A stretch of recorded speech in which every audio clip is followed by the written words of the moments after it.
Assalamualaikum. Jumpa lagi di Iklan Channel. Kami berada di mana? Kami berada di Temerloh. Kita nak makan apa ni? Nak makan nasi ayam. Nasi ayam pundung. Jom. Kita nak pergi nasi ayam pundung. Ni kali kedua saya datang kat sini.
Alah, itu spontan je lah. Okay, kita bersama dengan owner suami hari tu suami hari ni kita dapat dengan akak ni pula. Dia kata dah 38 tahun dalam buat nasi ayam. Dalam nasi ayam ni 38 tahun. Sejak umur 8 tahun, tahun 88 lagi. Oh, 88? Tahun 88 sejak umur 8 tahun. Jadi kita dah biasa, dah mula belajar tentang nasi ayam ni. Tapi kita masa cuti sekolah lah betul kita buat. Apabila dah meningkat dewasa, dah masuk sekolah menengah apa semua, dan kita cuba dah masak nasi ayam sendiri.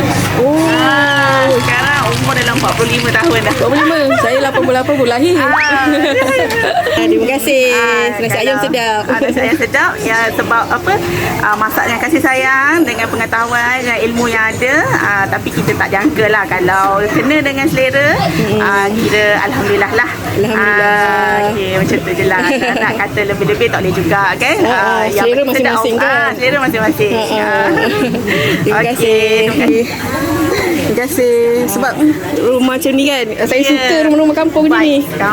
Kampung memang vibes kampung yang orang cari. Rumah ni diikutkan sebelum merdeka lagi. Kalau merdeka 66, rumah ni dalam 67 ataupun 68 lah. 68 tahun rumah ni. Ni memang rumah pusaka dan warisan lah. Rumah ni rumah saya, rumah mak ayah saya lah, arwah dah.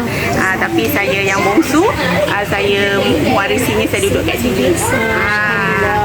Ini rumah memang kami 8 adik-beradik memang membesar di sini. Dibuka tanah ni dibuka sebelum tahun merdeka lagi, sebelum tahun 57. Aki saya sebagai Aki Kasim yang meneroka kampung ni. Dulu nama kampung ni Kampung Seladang. Tetapi apabila dah banjir tahun 71 ditukar nama kepada Kampung Tanjung Besar sebab di sini dia jadi tanjung. Banjir tak sampai kat sini.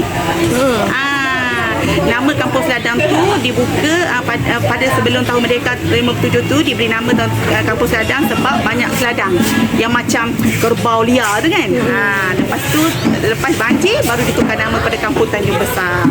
Kampung Tanjung Besar. Kampung Tanjung Besar. Jadi kita dekat sini generasi yang kedua lah. Generasi yang ketiga. Atuk, mak ayah saya dan saya yang ketiga. Kira anak saya generasi yang keempat. InsyaAllah lah.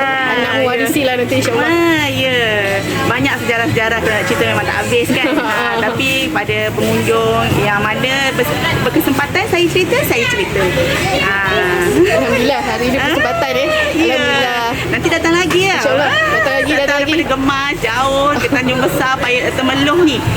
Memang sangat jauh lah. Dalam 2 jam lebih perjalanan kan. Okey. Nanti kalau kena selera dengan masakan kita datang lagi. Okey, terima kasih kerana memviralkan kedai ni. Saya memang tak reti nak viral ni. Alhamdulillah saya dah siap makan. Kami sekeluarga dah siap makan dekat nasi ayam pundung. Lepas tu siap bungkus. Lepas tu owner ni, akak ni baik. Dia bagi saya bahulu cermai daripada kawan dia buat. Bahulu cermai tau, bukan bahulu yang biasa tu. Bahulu cermai. Alhamdulillah kami dah siap makan. Kami dah berjalan penat tadi pergi Pasar Sari.